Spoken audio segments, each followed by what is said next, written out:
சிக்கனை வச்சு ஒரு கிரேவி தாங்க செய்ய போறோம். மஞ்சத்தூள்லாம் போட்டு கழுவி எடுத்து வச்சிருக்கீங்க, இல்லைன்னா ஒரு வாசம் அடிக்கும். அதனால மஞ்சத்தூள் கொஞ்சம் உப்பெல்லாம் போட்டு கழுவி நல்லா நீட்டா எடுத்து வச்சிருக்கிறேங்க. வாங்க அதை எப்படி செய்யறதுன்னு பார்க்கலாம்.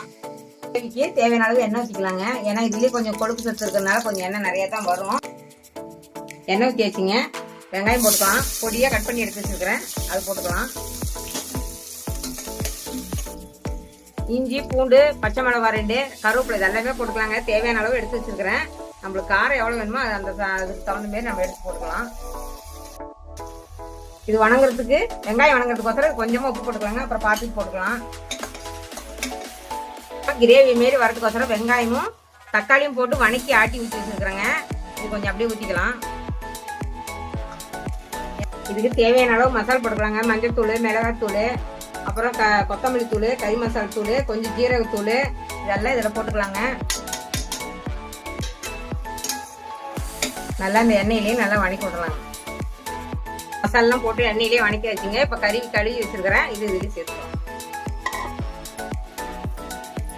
1/2 கிலோ கறி இருக்குங்க, எடுத்து வந்தாங்க.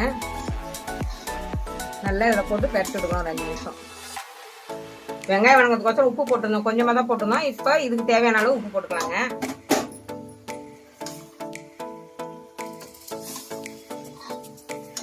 கிரேவி மாரி தாங்க வைக்கிறது, அதனால இது கொஞ்சமா தண்ணி ஊற்றிக்கலாம்.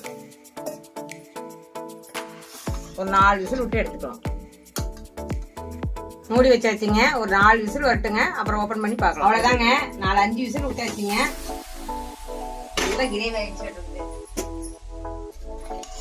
நல்லா கிரேவி மாரி ஆயிடுச்சுங்க. இதுல கொஞ்சமா பெப்பர் தூள் போட்டுக்கலாம்.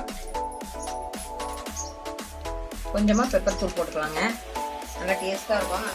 பெப்பர் தூள் போட்டாச்சுங்க. கொஞ்சமா கொத்தமல்லி தலையை போட்டு இறக்கிறது தாங்க. நல்லா இட்லி, தோசைக்கு, சப்பாத்திக்கு, சாப்பாட்டுக்காக சூப்பரா இருக்குங்க. நல்லா ரசம் வச்சு இந்த கிரேவி போட்டு சாப்பிட்டா சூப்பரா இருக்குங்க.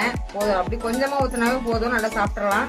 நல்லா காரசாரமான ஒரு சிக்கன் கிரேவி செஞ்சு வச்சுங்க. இந்த மாதிரி நீங்களும் செஞ்சு பாருங்க, எப்படின்னு சொல்லுங்க. அடுத்த வீடியோல பார்க்கலாம். பாய்.